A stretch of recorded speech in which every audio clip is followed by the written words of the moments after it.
안녕하십니까. 반갑습니다. 갑자기 생각이 나 독학사 국민윤리 강의를 맡게 된 김석 선생입니다. 첫 강에서부터 이 과목명도 제대로 말 못하는 예상한 선생이라고 생각할 수 있는데 아닙니다. 저 수업 잘해요.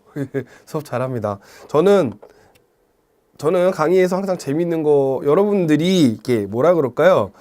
기존의 인강을 들으시면 이렇게 딱딱하게 교수가 이렇게 해서 자 여러분 이렇게 얘기하는 거 별로 좋아하지 않아서 여러분들하고 항상 비록 저는 카메라를 열심히 보면서 여러분들에게 수업을 하지만 여러분들은 저하고 눈을 맞추면서 수업을 들으실 거라고 믿습니다. 자, 1장입니다. 이제 1장 인간과 윤리라는 과목을 수업을 시작하면서 우리 독학사 강의에 힘찬 시작이 반이라지 않습니까? 힘찬 출발을 해보도록 하죠.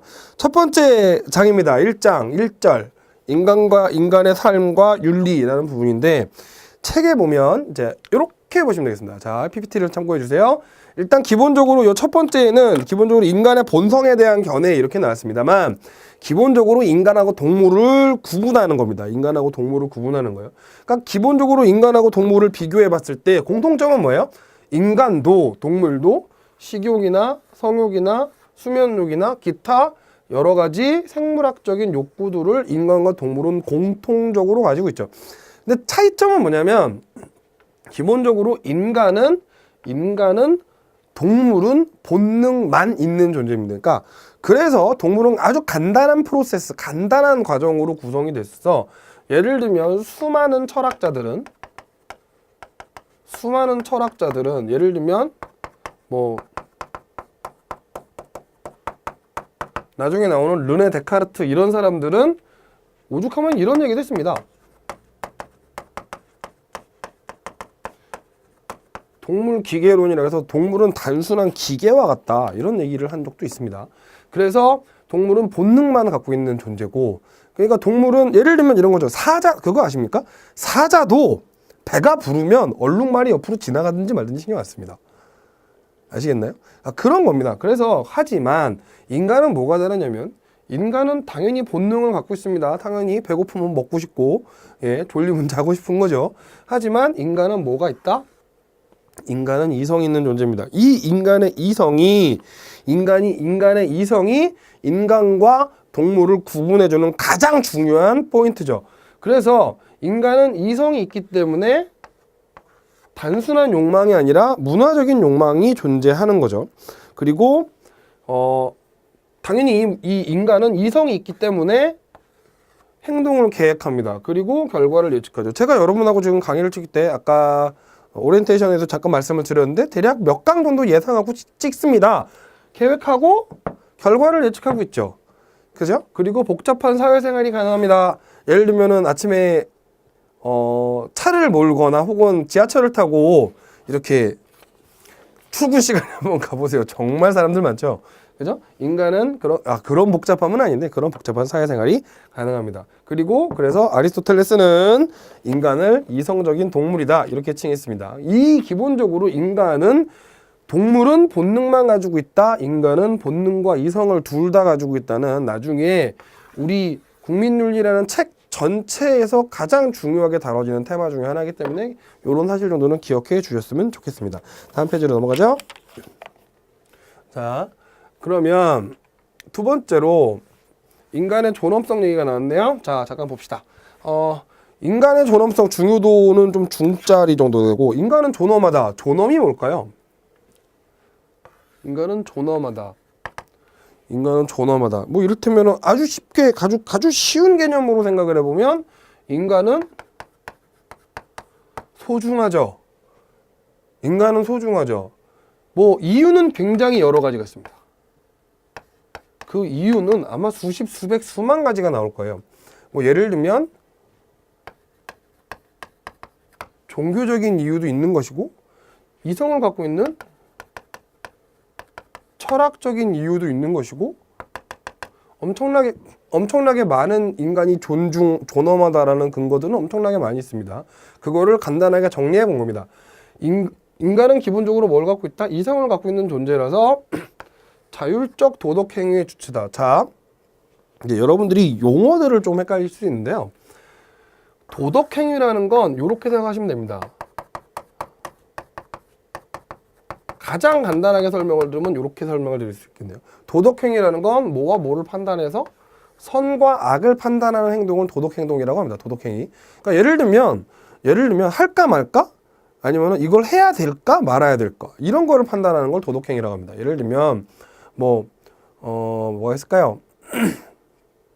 뭐 시험을 하다가 시험을 누가 막 이렇게 보고 있는데 옆 사람이 컨닝을 하고 있어요.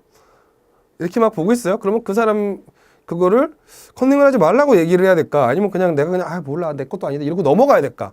이런 판단들 이런 것도 우리가 뭐라고 얘기한다? 도덕행위라고 그래요. 근데 이 선악의 판단을 어떻게 하는 거예요? 누가 시켜서 하는 게 아니라 self, myself, 나 스스로 하는 거예요. 나 스스로. 자, 그래서 나 스스로 요걸 판단하죠. 그래서 이런 얘기도 나옵니다. 나 스스로 하기 때문에 인간은 뭘 가지고 있다? 이런 표현도 많이 나옵니다. 인간은 자유의지를 가지고 있다. 이런 얘기도 많이 나옵니다. 잘 기억해 주세요. 그 다음에 인간이 존엄하다는 말에는 인간이 귀중하면서도 다른 것들에 비해 특히 더 귀하다. 특히 여기서 다른 것들이라는 건 일반적으로 뭐 동물이나 식물들 등등등등 이런 것들이 있죠. 그리고 인간의 목숨은 유한하기 때문에 더 중요한 거고 나중에 실존주의를 배우면 좀 자세한 얘기를 해보도록 하죠. 그리고 인간 본성에 대해서 다음과 같은 학설이 있습니다. 이거는 왜 정리를 했냐면 기출이니까요. 우리 책에는 없는 부분들이 몇 개 있는데 기본적으로 인간의 본성이 뭐냐? 본성이라는 말은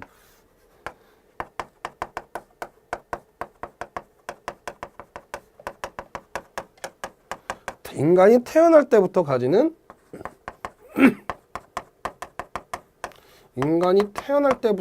성향입니다. 아까 전에 도덕 판단 얘기를 했었죠. 인간은 도덕 판단을 하는데 기본적으로 도덕 판단이 인간이 어떤 베이스에서 살고 있느냐에 따라 판단이 달라져요. 그러니까 악인은 악한 판단을 많이 하고요. 선한 사람은 선한 판단을 많이 하는 거죠.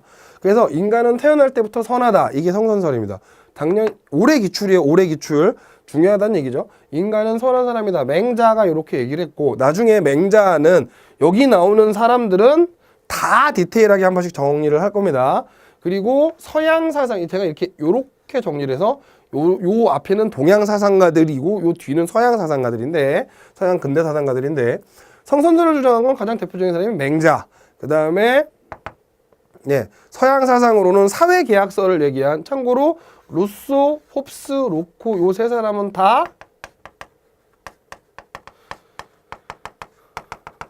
사회계약서를 얘기하는 사람으로 유명합니다. 나중에 그러니까 사회계약서도 되게 중요한 부분이 되겠죠.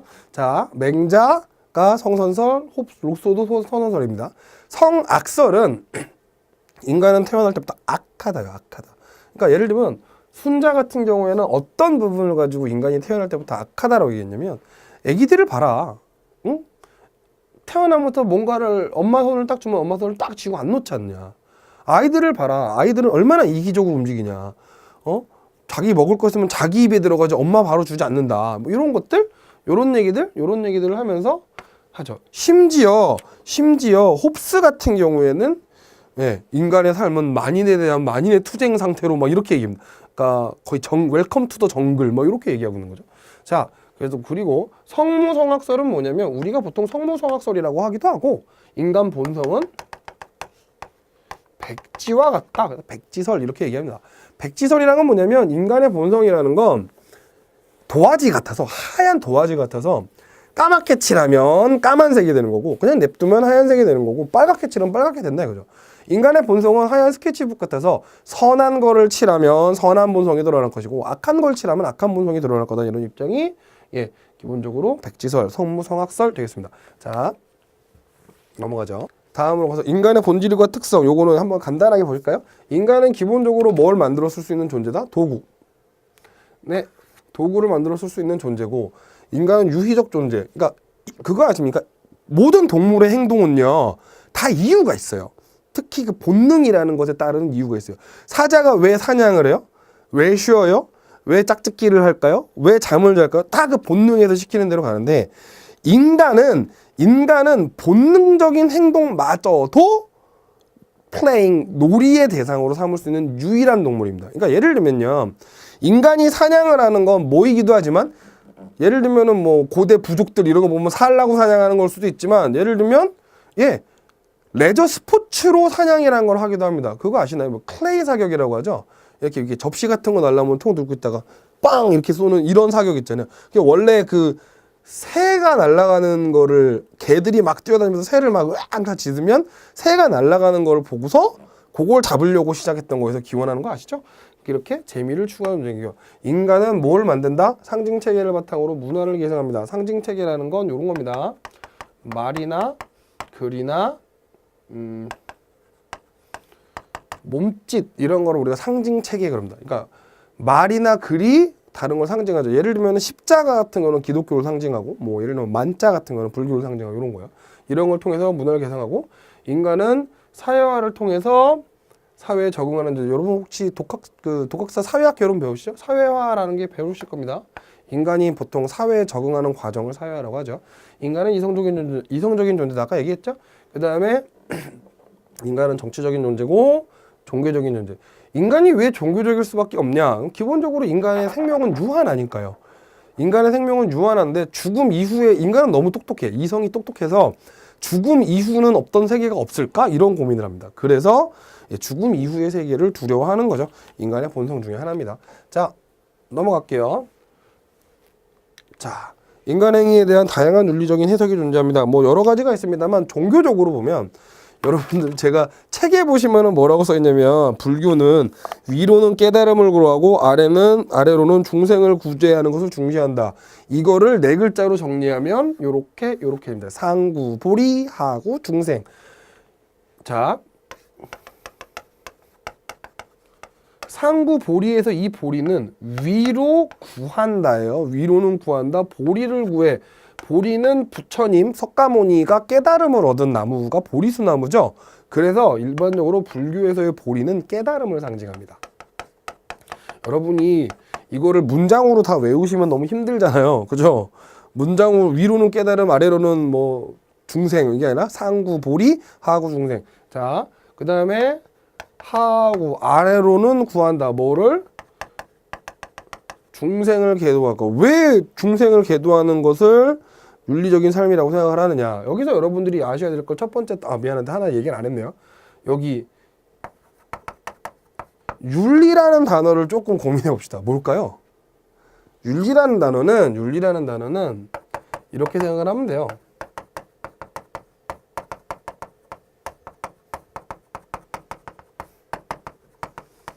인간이 사는데 필요한 룰들이죠. 인간이 살아가는데 필요한 룰들. 정확하게 얘기하면 옳다라고 얘기되는 우리가 선이라고 얘기되는 것들을 우리가 윤리라고 얘기합니다. 그러니까 불교에서의 선은 위로는 깨달음을 구하고 아래는 중생을 구하는 거죠. 우리가 보통 요거를 나중에 한번 언급하겠습니다만 나중에 나옵니다. 대승불교 이렇게 얘기합니다. 그리고 자비로운 삶. 나중에 불교 얘기할 때 디테일하게 한번 얘기할게요. 그 다음에 유교에서는 인, 의, 예, 지, 신. 이건 유교의 우리가 보통 유교에서 맹자를 따지면 맹자가 얘기하는 인간의 본성입니다. 하늘이 내려준 본성. 이게 있고요. 그 다음에 인간의 도리를 지키는 삶을 살아라. 이게 이제 윤리적인 삶이다. 도가에서의 무의자의 삶. 이것들도 좀 체크해 보셨으면 합니다. 나중에 불교, 유교, 도교는 전부 다 다시 한번 디테일하게 뒤쪽에서 다시 언급될 테니까 여기서는 이 정도만 할게요. 자, 그 다음에 서양 쪽 사상을 한번 볼까요? 서양 사상에서는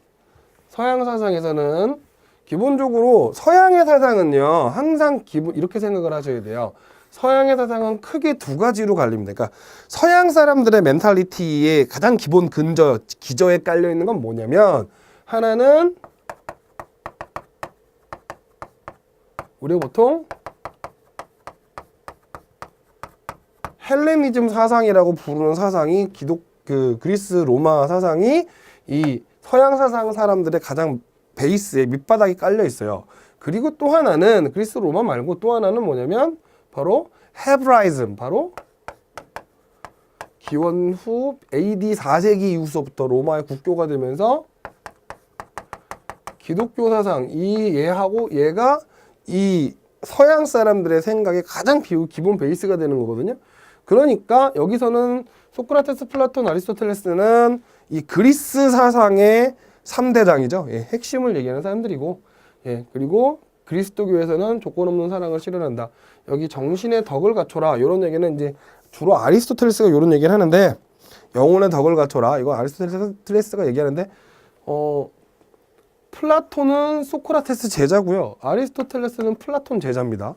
그러니까 당연히 서로 새 학파가 이어지는 사람들이라 당연히 다 같이 연결이 됩니다. 자, 다음. 그리고 모든 견해들의 대부분의 공통점은 이 윤리라는 거, 아까 전에 말씀드렸던 룰이죠, 룰. 인간에게 선한, 그러니까 잘 생각해 보세요.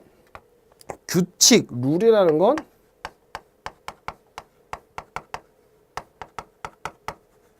지켜야 하는 것들이죠. 하나 물어볼게요. 왜 지켜요? 그게 선한 거니까 지키는 겁니다. 이게 그래서 기본적인 윤리의 개념이에요. 그리고 왜 선해야 되느냐? 그래야 인간의 존엄성이 지켜지니까. 예, 인간의 존엄성을 실현하는 게 윤리의 궁극적인 목표가 되겠습니다. 다음 장 보시죠. 그래서 이제 윤리 사상, 그러니까 좀 계속 윤리라는 단어를 설명하고 있는 거예요.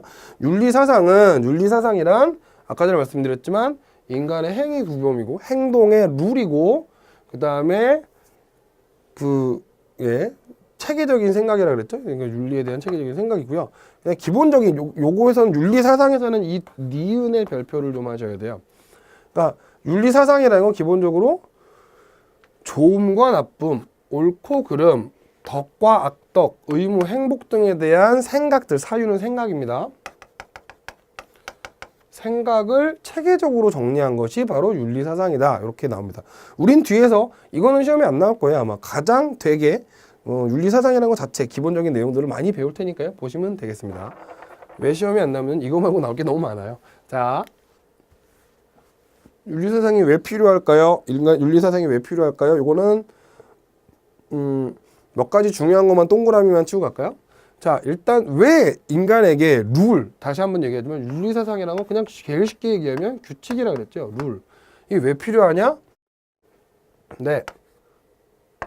인간이 살아가는 가장 기본적인 원칙과 질서를 부여합니다. 규칙이 있어야 사람이 서로 여러 사람이 모여서 살 수 있죠. 그렇죠? 규칙 없이 살면은 혼돈의 카오스 같은 말이네. 예. 그렇게 되겠죠. 그리고 그거를 정당화하는 기능이 있습니다. 그 다음에 인간의 삶의 유지와 사회의 유지를 위해서 반드시 필요하고요.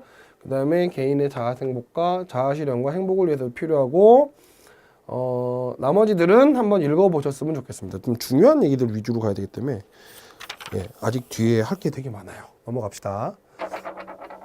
자, 이제 사회사상이네요. 사회사상은 왜 필요할까요? 자, 기본적으로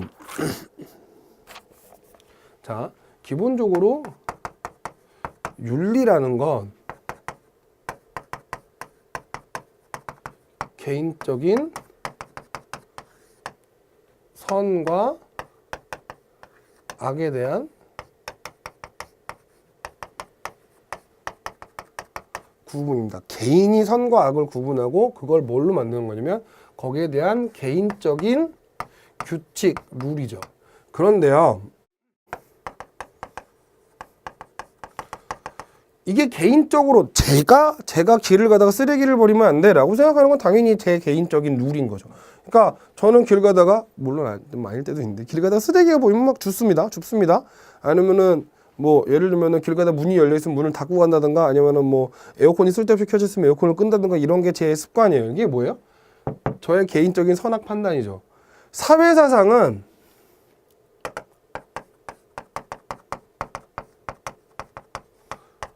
다수 사람이 선과 악에 대한 구분을 해놓은 거예요. 구분 기준 이 정도로 할까요? 그러니까 다수 사람들이 어떤 선하고 악한 것에 대해서 생각해 놓은 거죠. 그래서 뭐가 되게 중요하냐면 얘는 좀 체계적이어야 됩니다. 체계성이 필요하다. 그리고 내가 꿈꾸는 세상을 어떻게 만들까? 그래서 이 사회사상에서 뭐가 나오는 거냐면 이 사회사상이 있어야 그러니까 이 룰들이 있어야 여기서 뭐가 등장할 수 있냐면 이상 사회가 등장하는 거죠. 이 사회 사상이 있어야 이상 사 갑자기 말 꼬이네. 죄송합니다. 사회 사상이 있어야 뭐가 등장할 수 있다고요? 이상 사회. 우리가 꿈꾸는 유토피아가 등장할 수 있는 거죠. 이거 한번 읽어 보시면 되겠습니다. 아까 여기도 나왔죠? 이상 사회에 대한 대안을 제시한다. 자, 바람직한 공동체를 만들기 위해서 구성원의 의무와 역할을 제공한다. 이런 특징들이 사회 사상에 있습니다. 그러면 여기도 나오죠. 윤리와 사회사상의 관계. 기본적으로 공통점은 기본적으로 다 윤리든 사회사상이든 사회의 룰이든 개인의 룰이든 인간의 존엄성과 인간의 존엄성을 지키는 게 목적입니다. 근데 윤리사상은 아까 제가 말씀드렸죠. 개인 규범, 개인적인 성각에 대한 규범, 룰이라고요. 사회사상은 사회의 운영 원리. 이렇게 이해하시는 게 제일 편합니다. 자, 거기 책에는 좀 복잡하게 나왔는데 제가 이렇게 좀 정리를 했습니다. 그 다음에 기본적으로 윤리사상하고 사회사상은 따로 갈 수 없죠. 같이 갈 수밖에 없습니다. 그래서 이 사상가들이 여러 얘기를 통해서 다 이렇게 얘기를 했습니다. 한번 읽어보십시오. 플라톤은 이상적인 국가, 플라톤에게 이상적인 국가는 이데아거든요. 이데아와 인간은 서로 닮았다. 아리스토텔레스는 덕을 갖추면 정의로운 국가 될 거다.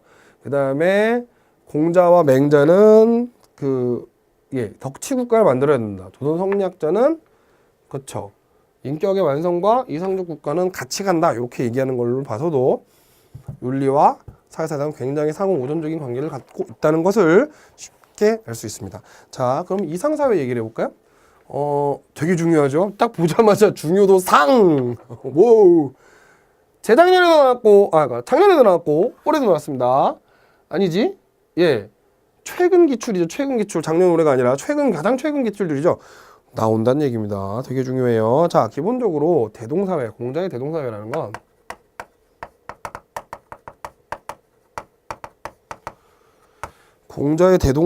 건 이렇게 되는 거죠.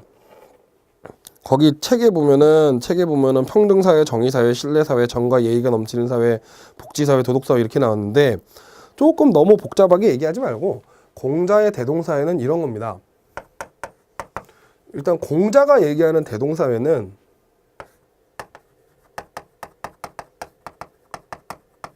모든 사람이 뭐를 갖고 있으면 인을 갖고 있어야 됩니다.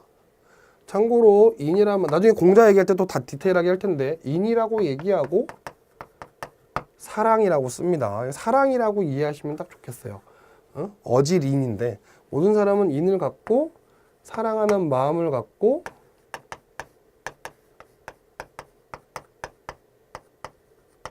제가 한자를 잘 쓰는 사람이 아니라서 인을 가지고 얘를 행해야 된다. 얘는 사랑의 표현 정도 생각하시면 되겠습니다. 참고로 조심하셔야 될 게 동양사상에서는 요 인과 얘가 학자들마다 좀 쓰임새가 달라요. 그러니까 특히 얘 같은 경우에는 공자가 생각하는 얘하고 순자가 생각하는 얘가 다릅니다. 그거 나중에 구분시켜 드릴게요. 자, 요렇게 있어야 돼요. 모든 사람이 인을 가지고 얘로서 살아야 되고요. 그 다음에 또 하나 모든 사람이 정명해야 돼요. 올바른 이름, 즉 왕은 왕답게 살아야 되고 신하는 신하답게 부모는 부모답게 요런 걸 얘기하는 거죠. 남자는 남자답게 여자는 여자답게 아이는 아이답게 형은 형답게 동생은 동생답게 뭐 동물은 동물답게 뭐 이렇게요. 이런 식으로 자기 이름에 네임에 맞는 네임에 맞는 행동들을 해야지 이렇게 모두가 사랑을 가지고 얘를 표현하면서 자기의 이름에 맞춰서 사는 사람들이 이게 되는 사람이 군자예요. 그리고 요 군자들이 모여 사는 사회가 바로 대동사회입니다. 대충 감이 오시나요? 여기 우리 책에서는 되게 말 많은데 가장 기본적으로 요런 사회입니다. 그러니까 요런 사회는 당연히 인륜이 구현되고 사람들이 서로 굶었는데 서로 안 보겠어요? 당연히 복지가 이루어지는 사회가 되는 거죠. 자, 그 다음에 노자는 기본적으로 여러분들이 항상 나중에 이제 계속 설명을 드리겠습니다만, 기본적으로 노자는 공자를 비판하는 사람입니다. 공자가 싫어요. 그러니까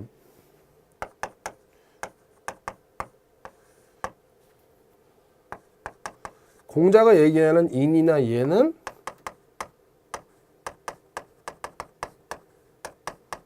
허례허식이고 인위적인 거라고 까요. 인위적인 거라고 비판합니다. 노자는 항상 뭐를 추구하냐면, 노자는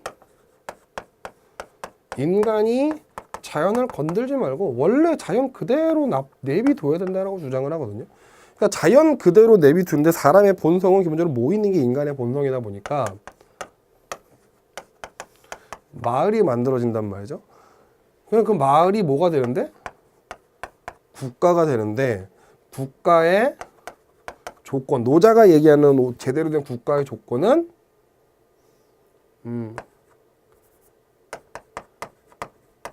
A 국가에서 B 국가의 사람들이 다 보여야 돼요.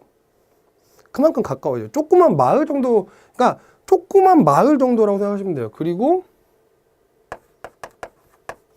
인구가 적어야 돼요. 왜 인구가 적어야 되냐면, 인구가 많으면 자원을 많이 소비하잖아요. 자원을 많이 소비하면 먹을 것도 많이 필요하고 옷도 많이 필요하고 여러 가지가 많이 필요하겠죠. 자원이 모자르면 결국에 자원을 만들기 위해서는 주변을 탐색하든지 아니면 옆에 부족을 갖다 약탈하는 수밖에 없거든요. 그러니까 최소한의 자원으로 살 수 있도록 인구가 적어야 되고, 옆 국가가 되게 가까워야 돼. 말소리가 들릴 정도로 가까워야 된다니까. 그래서 그 노자의 이상사회를 우리가 뭐라고 얘기하냐면 소국, 작은 나라, 조그만 나라, 적을 과자야. 그러니까 우리가 뭐라 그러지? 예. 예. 작은 국민, 많지 않은 국민, 이걸 소국과민 이렇게 얘기합니다. 그 다음에 불교에서 얘기하는 정토와 미륵은, 미륵사상은 뭐냐면, 미륵은 미래의 오실 부처입니다. 미래, 그러니까 부처가 전생의 부처가 있고 현생의 부처가 있고 미래의 부처가 있는데, 현생의 부처가 이제 우리가 얘기하는 석가모니죠. 미래의 미륵이라는 부처가 오시는데, 기본적으로 이렇게 올 때까지 뭐 합시다? 이렇게 오면 이상사회가 되니 그때까지 깨달음 얻읍시다. 요 정도 됩니다. 그러니까 보통 이상사회를, 동양 이상사회를 얘기할 때는 대동사회와 소국가민 정도만 얘기하지, 보통 불교의 정토사상이나 미륵사상을 얘기를 잘 안 합니다. 오히려 불교의 이상사회는 정토나 미륵이라기보다는 요 정토라는 요 말이요, 이 정토라는 말이 극락이라는 말하고 거의 유사한 개념입니다. 그러니까 기억해 주세요. 자, 넘어가 볼까요? 이거 되게 중요합니다. 제가 괜히 칠판에다 열심히 설명한 거 아니에요. 좀 잘 체크해서 보셔주셨으면 좋겠습니다. 자, 한국의 이상사회, 우리나라 이상사회의 끝판왕은 홍익인간이죠. 우리나라 이상사회 끝판왕은 홍익인간, 널리 인간을 이롭게 하는 사회. 그래서 인간을 존중하고 이타주의, 서로를 좋아하고 천지조화를 추구하는 삶, 그렇게 보시면 되겠습니다. 좀 중요합니다. 자, 불교의 왕도사상, 유교의 왕도사상이나 불교의 보살행하고도, 아까 보살행이라는 거가 뭐냐면, 아까 전에 불교 얘기할 때 우리가 그거 얘기했죠. 불교가 추구하는 그 윤리적인 삶이라는 건 상구보리, 위로는 깨달음을 구하고 아래로는 뭐를 구하고? 중생을 구제하는. 그러니까 위로 깨달음을 구해가지고 그 깨달음을 얻어서 극락으로 가는 걸 부처라고 하는 거예요. 그게 부처고요. 이거는 제가 이제 불교라는 종교를 얘기하는 게 아니라 학문적으로 말씀을 드리는 건데, 그러니까 깨달음을 얻어서 그 깨달음을 얻고 돌아가셔서 죽어서 극락으로 가는 거고요. 깨달음을 얻었지만 이 밑에 있는 깨달음을 얻지 못해서 고통받는 백성들이 너무 안타까운 거예요. 그래서 그 백성들의 고통을 덜어주기 위해서 그 현생에 남아 백성들의 그 사람들의 고통을 덜어주고 그 사람들을 깨달음으로 인도하기 위해서 애쓰는 사람이 있어요. 그 사람을 보살이라고 하거든요. 그러니까 그 보살의 마음, 보살의 행동을 보살행 이렇게 얘기합니다. 자, 넘어갈게요. 자, 거기 불교의 인간관 보시면은 여기서 나중에 나오는, 여기 딴 거보다 화쟁사상, 화쟁과 오수 요거는 좀 체크를 하셔야 되는데, 요건 나중에 불교 인간관 하면은 원효 아저씨 얘기가 안 나올 수가 없고, 화쟁 오수사상. 제가 한글로 쓰면 원래 한자로도 알고 계셔야 되는데, 오수는 뭐냐면 오는 깨달을 오자, 수는 수행하다 할 때 숫자예요. 깨달음과 수행을 중시하는 거죠. 그 다음에 모든 인간은 참 발생했다고. 그래서 원효의 정토사상 요것들도 체크를 하셔야 되는데, 이건 나중에 원효 대사 자체가 아예 수업을 할 거니까 거기서 좀 디테일하게 할게요. 성리학의 인간관도 거기서 인간의 심성은 순선하다, 선하다. 요거는 이제 가로 열고 옆에 써놓으실래요? 맹자가 이렇게 얘기합니다. 맹자. 인간의 본성은 순선하고, 이 깨달음을 얻고 이상하게 된다. 예, 이상적인 인간이 되기 위해서는 극기복례, 나를 이기고 예로 돌아가야 된다. 아까 예 이야기했었죠? 그 다음에 실학이나 동학은 읽어보시면 되겠습니다. 그 다음에 서양의 이상사회, 여기서는 이제 각 이상사회만 얘기하니까 플라톤의 이상국가는 사실상 이데아죠, 이데아. 하지만 살아서 갈 수 없는 그 곳. 네, 나중에 그 아우구스티누스가 그렇게 얘기하죠. 네, 거기 현명한 통치자들이 다스리는 사회. 그래서 플라톤의 국가론을 보면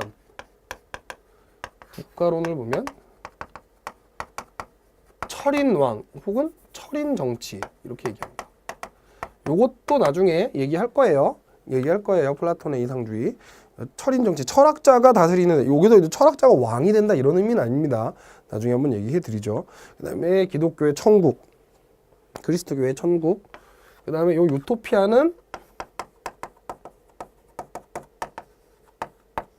토마스 모어라는 사람이 얘기했죠. 그 다음 페이지 보면 알아듣기에 보시면, 예,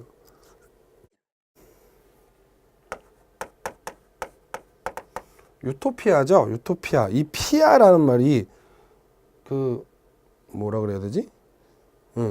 토스. 예. 톱스. 요거는 이제 땅이라는 소리고요. IR은 땅. 그러니까 판게야. 이렇게 땅. 유는 없다라는 의미예요. 없다. 없는 장소. 원래 이게 원어가 요거거든요. 오유거든요. 없는 장소. 그러니까 실제로 유토피아, 이상향인데 단어 자체의 뜻은 없는 곳이에요. 그러니까 되게 모순적인 얘기를 하고 있는 거죠. 이상적인 사회는 없다고 얘기하는 겁니다, 사실상. 자, 다음으로 넘어갈게요. 루소의 민주적 이상사회, 막스의 공산사회, 바쿠닌의 무정부사회. 바쿠닌은요, 국가의 강제력이 없는 사회야말로 우리가 꿈꾸는 이상사회다 이렇게 얘기합니다. 바쿠닌이라는 사회는 그냥 이렇게 이름 정도만 아셔두시면 좋아요. 이름 정도만. 시험 문제는 거의 안 나올 것 같은데 이름 정도만 아시면 좋겠습니다. 넘어갑시다. 이상사회를 위한 전제 조건, 이거는 한번 읽어보세요. 여러분들이 제가 설명드릴 만한 내용은 아닌 것 같고 읽어보시면 충분히 될지 싶습니다. 그 다음에 그 뒤에 이상사회가 갖춰야 될 조건도요. 그 다음에 이상사회의 과제도 제가 왜 제목만 정하는 줄 아시겠죠? 그건 여러분들이 읽어보시면 충분하게 할 수 있을 거라고 생각합니다. 자, 지금까지 1장의 1절 인간의 삶과 윤리세상, 이상사회 얘기를 잔뜩 얘기했었죠. 그리고 기본적인 내용들이 많이 나와서 여러분들에게 단어 설명이나 열심히 해드리는데 잘 들으셨는지 모르겠습니다. 다음 시간에는 이제 국가에 대한 이야기들을 조금 디테일하게 해서 2절에 나오는 인간과 국가 얘기를 해보도록 하겠습니다. 수고하셨고요. 다음 시간에 뵙겠습니다. 수고하셨습니다.